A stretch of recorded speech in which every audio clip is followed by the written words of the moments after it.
Salam, selamat hari Minggu, salam sejahtera bagi kita semua. Berita Jemaat, Minggu, 8 November 2020. Pertama, Majelis Jemaat mengucapkan selamat beribadah kepada warga Jemaat GKE Immanuel Kuala Pembuang yang mengikuti ibadah secara virtual di rumah masing-masing pada hari ini. 2. Ibadah kita pada hari ini menggunakan liturgi Minggu model virtual dan akan dilayani oleh Pendeta Marsina Anisinta STH dengan didampingi oleh para penetua diakon GKE Immanuel Kuala Pembuang.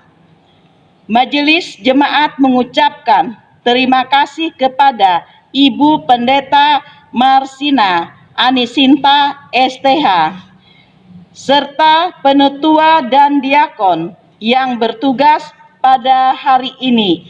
Semoga Tuhan senantiasa memberkati seluruh pelayanan kita semua. Amin. 3. Bagi jemaat yang sakit atau tidak dapat beribadah di gedung gereja, dapat beribadah secara mandiri dengan mengikuti panduan ibadah minggu di official YouTube channel GKE Immanuel Kuala Pembuang, dan persembahan syukur dapat diserahkan langsung kepada bendahara majelis atau dimasukkan ke kotak persembahan syukur yang disediakan di kantor Majelis Immanuel Kuala Pembuang. 4. Berita pelayanan ibadah rumah tangga dan ucapan syukur kepada Bapak, Ibu, Saudara-saudari yang ingin melaksanakan ibadah. Kami tetap menerima dan melayani, yaitu ibadah keluarga bersama majelis. 5. Majelis Jemaat mengucapkan selamat ulang tahun kelahiran dan pernikahan saudara-saudari dan keluarga yang merayakan pada minggu ini. Tuhan Yesus kiranya memberkati kehidupan pribadi dan saudara. Amin. Demikian berita jemaat hari ini. Atas perhatian dari seluruh jemaat diucapkan terima kasih. Tetap sehat, semangat, dan tetap mengikuti protokol kesehatan yang ada. Tuhan Yesus memberkati. Demikian berita jemaat. Mari kita mengikuti ibadah ini dengan hikmat oleh pertolongan dan pimpinan Tuhan kita. Siapkan hati dan waktu kita untuk datang kepadanya.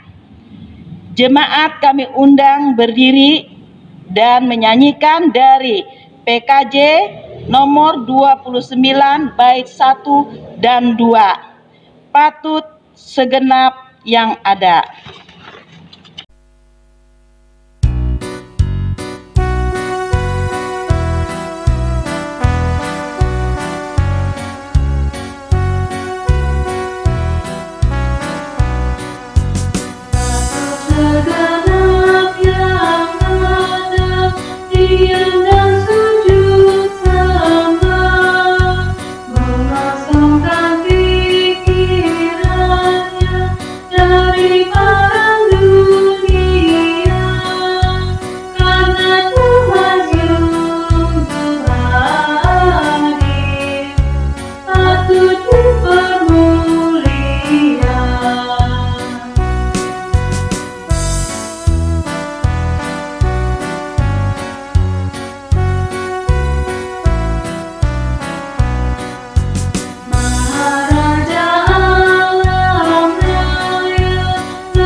Jemaat yang dikasihi dan diberkati Tuhan, kita akan habiskan ibadah kita dengan menerima votum dan salam.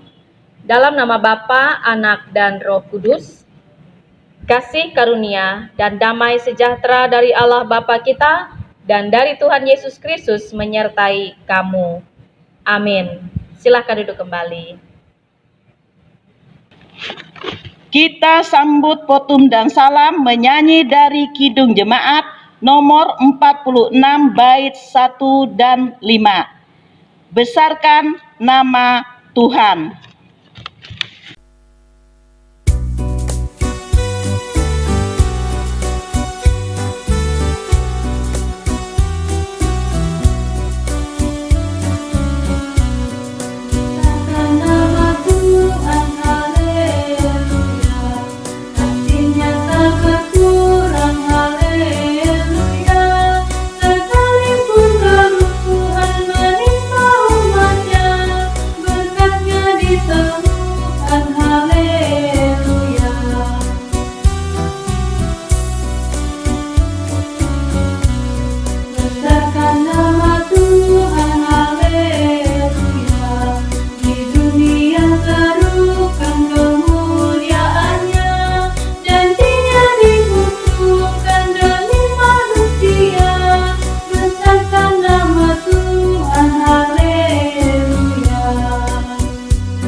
Marilah kita berdoa.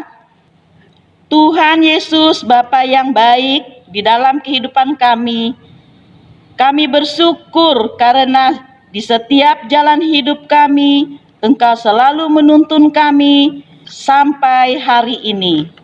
Tuhan masih memberikan kesempatan kepada kami untuk memuliakan nama-Mu, walaupun di rumah kami masing-masing secara virtual.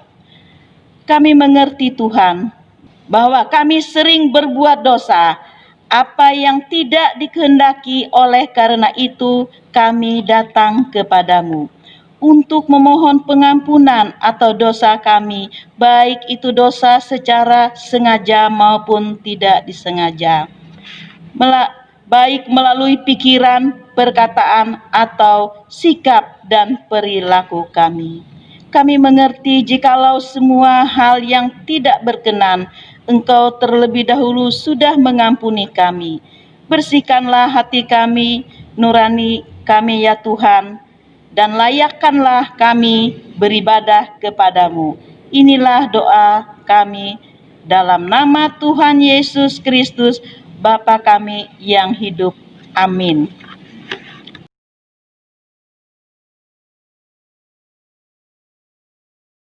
Pembacaan Alkitab terambil dari Hakim-Hakim pasal 4 ayat 1 sampai yang ke-7 dengan perikop Deborah dan Barak. Setelah Ehud mati, orang Israel melakukan pula apa yang jahat di mata Tuhan.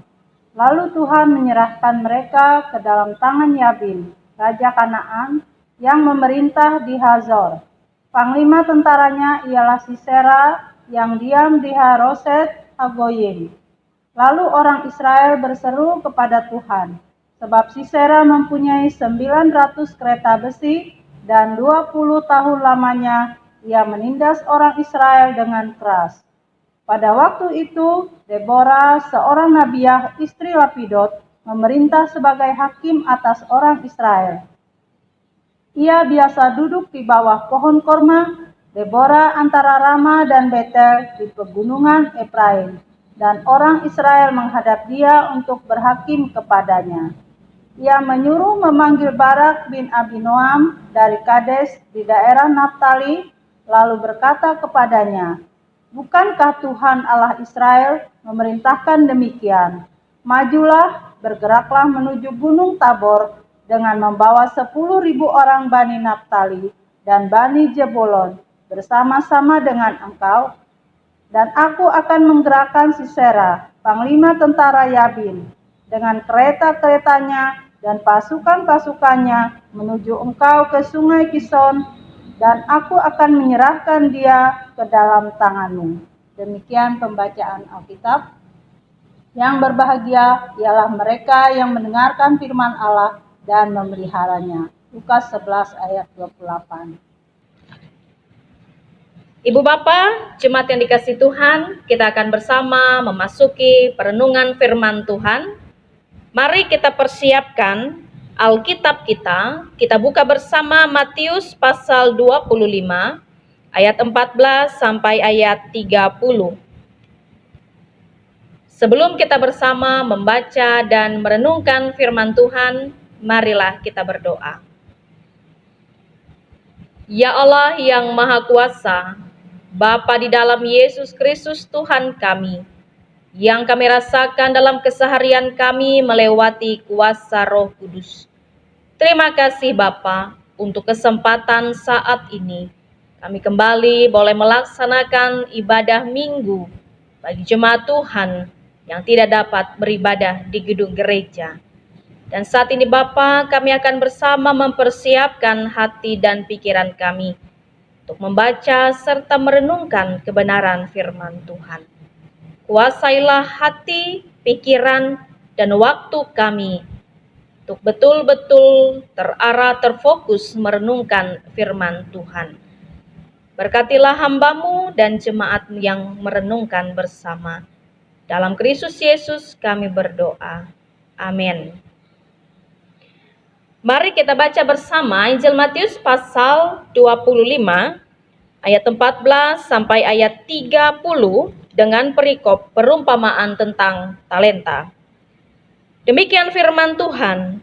Sebab hal kerajaan sorga sama seperti seorang yang mau bepergian ke luar negeri, yang memanggil hamba-hambanya dan mempercayakan hartanya kepada mereka. Yang seorang diberikannya 5 talenta, yang seorang lagi 2, dan yang seorang lagi 1, masing-masing menurut kesanggupannya, lalu ia berangkat. Segera pergilah hamba yang menerima 5 talenta itu. Ia menjalankan uang itu lalu beroleh laba 5 talenta. Hamba yang menerima 2 talenta itu pun berbuat demikian juga dan berlaba 2 talenta. Tetapi hamba yang menerima 1 talenta itu pergi dan menggali lubang di dalam tanah, lalu menyembunyikan uang tuannya. Lama sesudah itu, pulanglah tuan hamba-hamba itu, lalu mengadakan perhitungan dengan mereka. Hamba yang menerima 5 talenta itu datang dan ia membawa laba 5 talenta. Katanya, Tuan, 5 talenta Tuan percayakan kepadaku. Lihat, aku telah beroleh laba 5 talenta. Maka kata tuannya itu kepadanya, baik sekali perbuatanmu itu, hai hambaku yang baik dan setia. Engkau telah setia dalam perkara kecil, aku akan memberikan kepadamu tanggung jawab dalam perkara yang besar. Masuklah dan turutlah dalam kebahagiaan tuanmu. Lalu datanglah hamba yang menerima 2 talenta itu, katanya, Tuan, 2 talenta Tuan percayakan kepadaku. Lihat, aku telah beroleh laba 2 talenta. Maka kata tuannya itu kepadanya, baik sekali perbuatanmu itu, hai hambaku yang baik dan setia. Engkau telah setia memikul tanggung jawab dalam perkara yang kecil. Aku akan memberikan kepadamu tanggung jawab dalam perkara yang besar. Masuklah dan turutlah dalam kebahagiaan tuanmu. Kini datanglah juga hamba yang menerima 1 talenta itu dan berkata, Tuan, aku tahu bahwa Tuan adalah manusia yang kejam, yang menuai di tempat di mana Tuan tidak menabur, dan yang memungut dari tempat di mana Tuan tidak menanam. Karena itu aku takut dan pergi menyembunyikan talenta Tuan itu di dalam tanah. Ini terimalah kepunyaan Tuan. Maka jawab tuannya itu, hai kamu hamba yang jahat dan malas.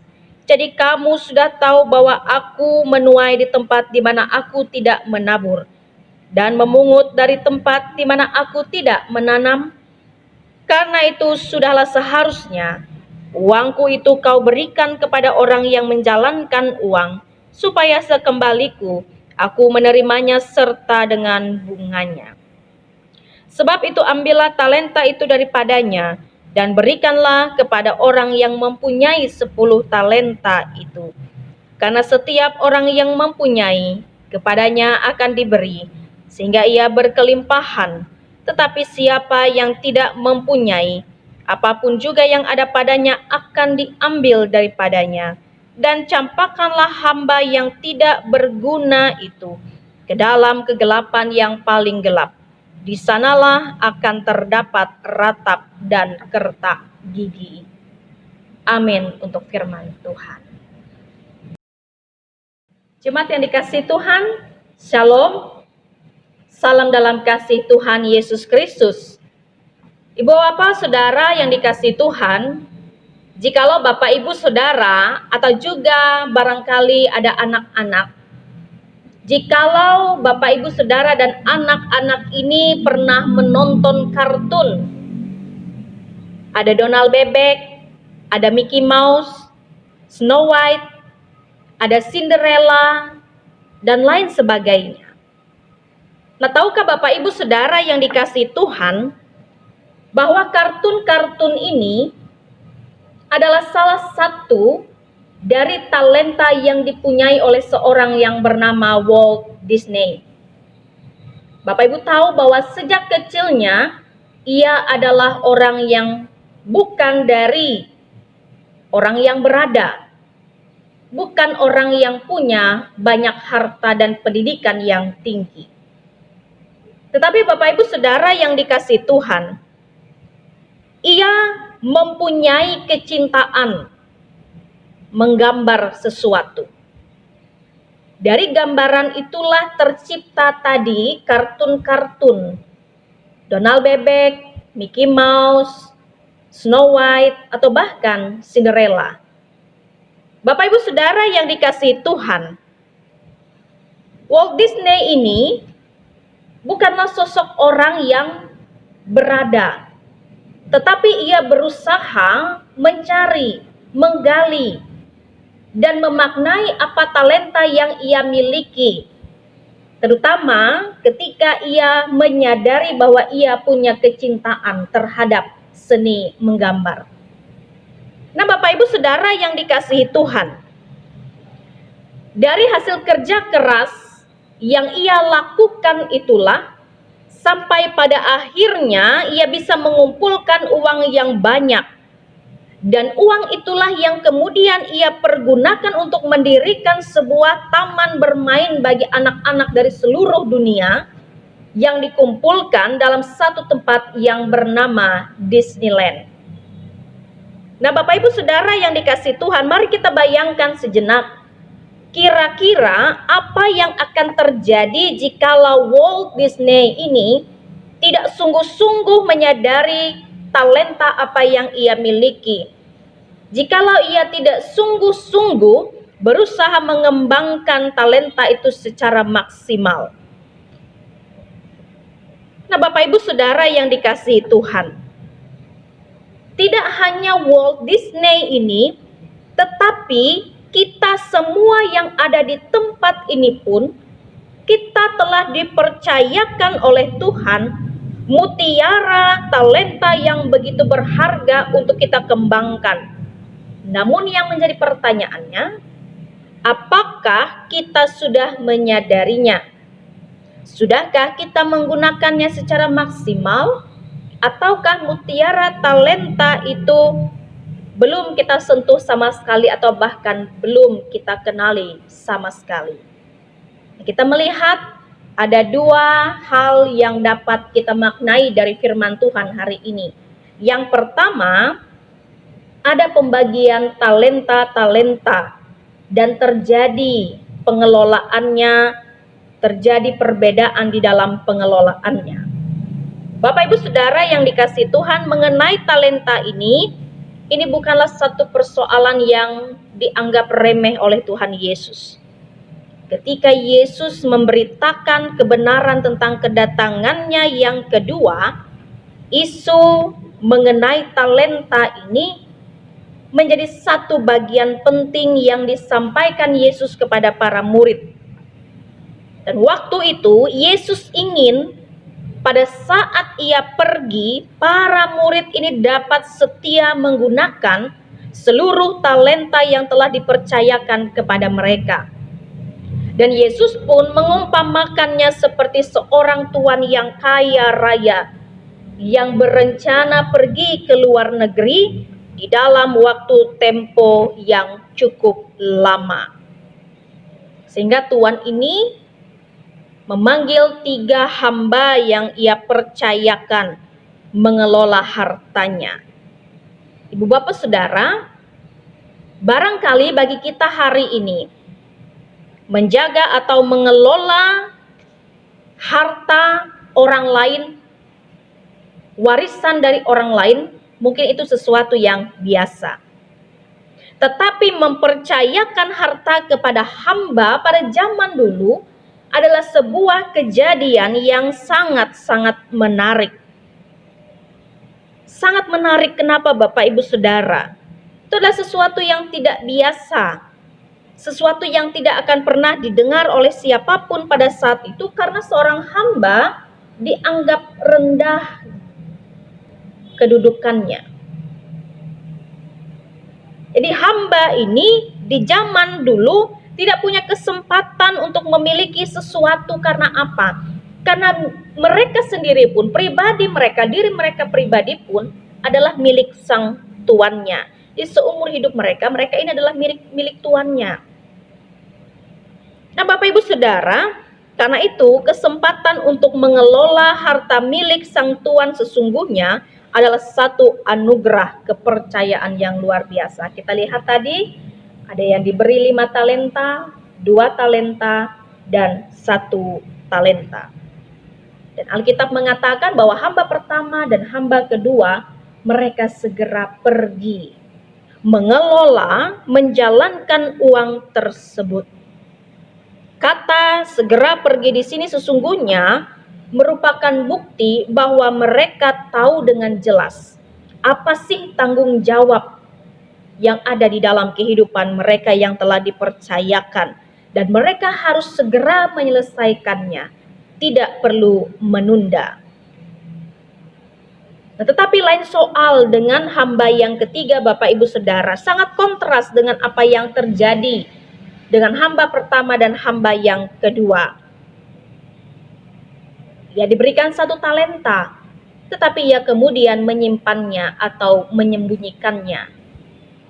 Nah Bapak Ibu Saudara, ada satu hal yang harus kita ketahui bersama, yakni menurut hukum rabinik pada zaman itu, tindakan menguburkan talenta ini merupakan tindakan yang dinilai paling aman untuk menghindari kerugian.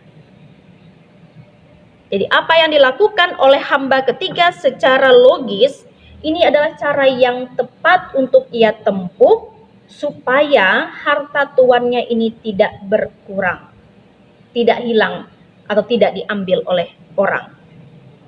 Tetapi yang menjadi permasalahannya Bapak Ibu Saudara yang dikasihi Tuhan, apakah hal yang seperti itu yang dikehendaki oleh sang tuan? Apakah hal yang seperti itu yang diinginkan oleh sang tuan?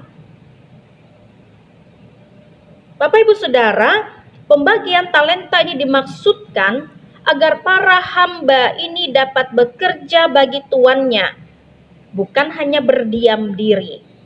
Pembagian talenta ini dimaksudkan untuk memampukan hamba ini meningkatkan keuntungan tuannya, dan bukan dikubur begitu saja. Nah Bapak Ibu Saudara yang dikasihi Tuhan, kalau kita mau jujur Bapak Ibu Saudara, kita pun seringkali gaptek ya. Kita pun seringkali tidak mampu mengenali talenta-talenta yang telah Tuhan percayakan kepada kita. Atau bisa saja ada di antara kita yang sudah tahu apa talentanya, tetapi belum menggunakannya secara maksimal. Tapi Bapak Ibu Saudara, sadarilah bahwa sesungguhnya Tuhan ini telah memberikan talenta masing-masing yang begitu berharga bagi setiap orang. Bagi setiap orang, entah itu 1, 2, atau 5, entah sedikit ataupun banyak. Sadarilah bahwa kita diberikan mutiara talenta yang berharga. Ada yang diberikan talenta berbicara di depan orang banyak. Ada yang diberikan talenta bernyanyi. Ada yang diberikan talenta memimpin pujian, bermain drama, menggambar tadi seperti Walt Disney, fasih dalam berbicara, dan masih banyak hal. Ada yang diberikan 5, 2, dan 1. Namun apapun jenisnya itu, berapapun jumlah yang dipercayakan itu, yang terpenting adalah bagaimana keseriusan kita mengelolanya, menemukannya, dan menggunakannya bagi kemuliaan nama Tuhan. Itu yang pertama. Yang kedua, dari firman Tuhan ini kita belajar bahwa apapun yang kita kerjakan, semua Tuhan perhitungkan. Apapun yang dikerjakan, semua Tuhan perhitungkan. Bapak Ibu Saudara yang dikasihi Tuhan, kalau Bapak Ibu tahu dalam sebuah perusahaan, mereka akan memberikan reward atau penghargaan bagi karyawan yang dinilai baik dan sangat bertanggung jawab di dalam pekerjaannya. Dan setiap kita juga, dan saudara, Bapak Ibu Saudara yang dikasihi Tuhan, jika perusahaan di dunia ini saja dapat memberlakukan aturan seperti itu, apalagi Tuhan yang jelas-jelas adalah pemilik seluruh kehidupan kita dan juga pemilik atas talenta-talenta kita. Bukankah Tuhan jauh melebihi? Bukankah Tuhan jauh lebih berhak untuk meminta pertanggungjawaban setiap kita yang menggunakan talenta yang sudah dipercayakan? Nah, sadarilah Bapak Ibu Saudara yang dikasihi Tuhan, menggunakan talenta itu bukan sebuah pilihan, tetapi ini adalah keharusan bagi setiap kita di tempat ini. Tuhan memiliki tujuan-tujuan ilahi ketika mempercayakan kepada kita. Kita harus berusaha sekuat tenaga, di mana setiap kita harus mempertanggungjawabkan hal ini pada saat penghakiman terakhir, saat kita dihakimi sesuai dengan kesetiaan menggunakan talenta. Kita diajak untuk kembali mengevaluasi diri kita, apakah selama ini kita telah setia dan menggunakan apa yang Tuhan percayakan kepada kita. Nah, selagi masih ada waktu, selagi masih ada kesempatan, mari pergunakanlah seluruh talenta itu Bapak Ibu Saudara dengan sebaik-baiknya. Bertanggung jawablah untuk sungguh-sungguh menemukan, mengolah, dan menggunakannya bagi kemuliaan nama Tuhan. Sehingga sampai saatnya nanti, Tuhan pun bisa berkata, "Baik sekali perbuatanmu, hai hambaku yang baik dan setia." Kiranya Tuhan menolong memampukan kita melakukan firman Tuhan dalam kehidupan kita. Amin. Kita bersama merendahkan hati kita, menaikkan doa syafaat kita. Allah Bapa yang Maha Kuasa, Bapa di dalam Yesus Kristus Tuhan kami, terima kasih Bapa untuk kasih karunia penyertaan-Mu bagi kami hari ini. Kami boleh berkumpul kembali di tengah keluarga, di tengah jemaat, melaksanakan ibadah minggu kami baik secara virtual maupun kami yang boleh berkumpul di gedung gereja bersama-sama saat ini. Biarlah setiap pujian hormat kami pada saat ini berkenan di hadapan Tuhan. Dan kiranya Bapa pula menguatkan setiap pribadi kami, melaksanakan tugas pelayanan kami sesuai dengan talenta karunia yang Tuhan percayakan. Kami percaya Bapa bahwa setiap orang diberkati dengan talenta yang berbagai macam adanya. Namun kami percaya di dalam Tuhan pula kami dapat menjalankan setiap karunia talenta itu dengan sebaik-baiknya. sehingga apapun yang kami lakukan boleh berbuah dalam kehidupan kami. Kami berdoa ya Bapa bagi jemaat-Mu di tempat ini, gereja Tuhan di tempat ini, gereja Tuhan yang dipakai sebagai wadah bagi jemaat Tuhan untuk memuliakan nama-Mu. Sertailah Bapa, gedung gereja ini menjadi tempat yang aman, tempat yang nyaman bagi kami untuk mencari Tuhan, bersekutu bersama, saling melayani, dan saling menguatkan di dalam kehidupan kami. Berkatilah jemaat-Mu ini Tuhan. Mereka yang sakit Tuhan pulihkan, mereka yang dalam keadaan kesusahan Tuhan berikan jalan terbaik. Bagi mereka yang memiliki persoalan hidup Tuhan berikan jalan yang baik pula. Bagi mereka yang dalam keadaan duka Tuhan menghiburkan dan menguatkan. Dan bagi mereka yang tengah berjuang dengan pengalaman hidup mereka, tangan Tuhan yang selalu memberikan kekuatan, kesetiaan yang tidak pernah berhenti. Kami juga berdoa ya Bapa, bagi tiap pelayan yang kami lakukan di tempat ini, kiranya apapun yang telah kami rancangkan sama dengan majelis penetua diakon di tempat ini, tiap pelayanan yang dilaksanakan bagi umat Tuhan, biarlah Tuhan yang menyertai dan memberkati. Bagi bangsa negara kami dengan segala persoalan pergumulan yang ada, terlebih di tengah pandemi COVID-19 ini. Tuhan, ke dalam tangan-Mu lah kami menyerahkan keberadaan hidup bangsa negara kami. Bahkan kami secara pribadi, ketika kami melaksanakan aktivitas kami setiap hari, kami boleh tetap melaksanakan aktivitas kami dengan mengikuti protokol kesehatan yang ada. Tolong Tuhan berkatilah kehidupan kami umat-Mu, agar dengan kesehatan dan kekuatan yang Tuhan berikan, kami tetap mampu bekerja, melayani, dan melaksanakan tanggung jawab kami dengan sukacita. Kami berdoa bagi jemaat Tuhan yang sepanjang minggu ini berulang tahun, baik ulang tahun kelahiran maupun ulang tahun pernikahan. Tangan Tuhan yang selalu menyertai hidup mereka dan mengingatkan mereka senantiasa untuk selalu mensyukuri keberadaan hidup mereka sebagai anugerah Tuhan yang indah dalam kehidupan mereka. Terima kasih Bapa di sorga. Kami serahkan hidup kami jemaat-Mu dan seluruh pelayanan kami sepanjang hari ini hanya di dalam penyertaan Tuhan. Inilah doa kami Bapa, dalam Kristus Yesus kami berdoa. Bapa kami yang ada di sorga, dikuduskanlah nama-Mu, datanglah kerajaan-Mu. Jadilah kehendak-Mu di bumi seperti di sorga. Berikanlah kami pada hari ini makanan kami secukupnya. Dan ampunilah kami akan kesalahan kami, seperti kami juga mengampuni orang yang bersalah kepada kami. Dan janganlah membawa kami ke dalam pencobaan, tapi lepaskanlah kami daripada yang jahat. Karena Engkaulah yang punya kerajaan dan kuasa dan kemuliaan sampai selama-lamanya. Amin. Sampailah kepada persembahan syukur. Nas pengantar persembahan, dengan rela hati aku akan mempersembahkan korban kepadamu. Bersyukur sebab nama-Mu baik ya Tuhan. Aku tahu ya Allahku, Engkau adalah menguji hati dan berkenan kepada keikhlasan. Maka apapun mempersembahkan semua itu dengan sukarela dan tulus ikhlas. Mazmur 54 ayat 8, 1 Tawarik 29 ayat 17a. Marilah kita berdoa.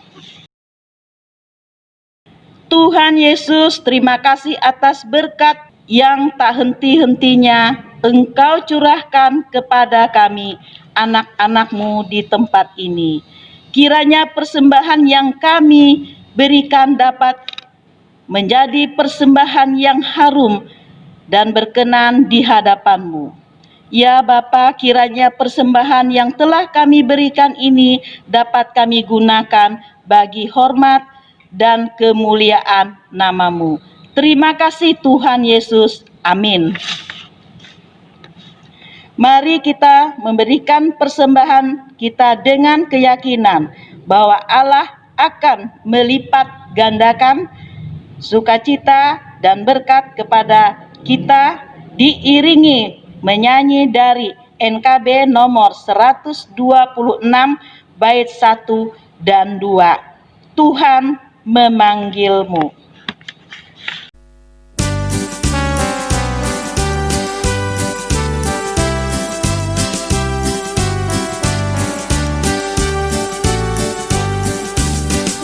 Tuhan memanggilmu, hai dengarlah, apapun yang terbaik berikanlah, dan jangan kau berjauh bangsamu, muliakan saja Yesus Tuhanmu, tiap terjadi berkatinya, namun yang terbaik di sana, walaupun tak berkata tahu, yang terbaik kepada Tuhanmu.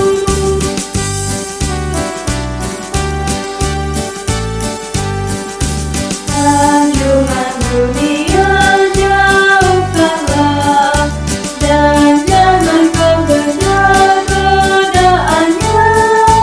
Layani Tuhanmu dengan jerih, dalam hidupmu yang akan beri. Tiap terjadi berkatinya, namun yang terbaik di sana, walaupun tak berkata tahu, yang terbaik kepada Tuhanmu.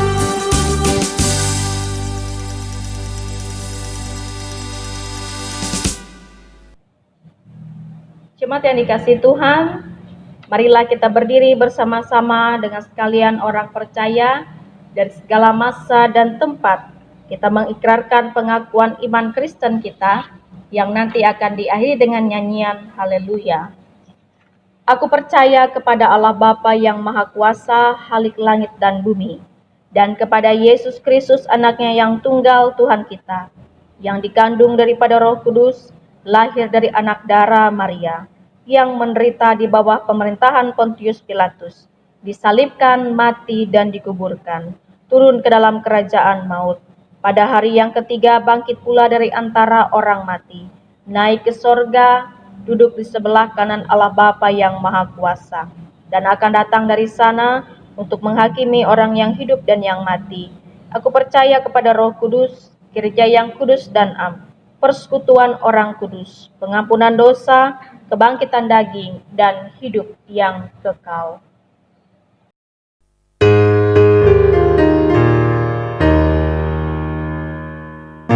Haleluya, haleluya, haleluya.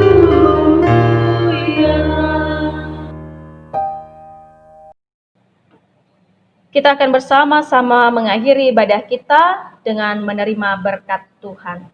Terimalah berkat daripada Tuhan. Tuhan memberkati engkau dan melindungi engkau. Tuhan menyinari engkau dengan wajah-Nya dan memberi engkau kasih karunia. Tuhan menghadapkan wajah-Nya kepadamu dan memberi engkau damai sejahtera.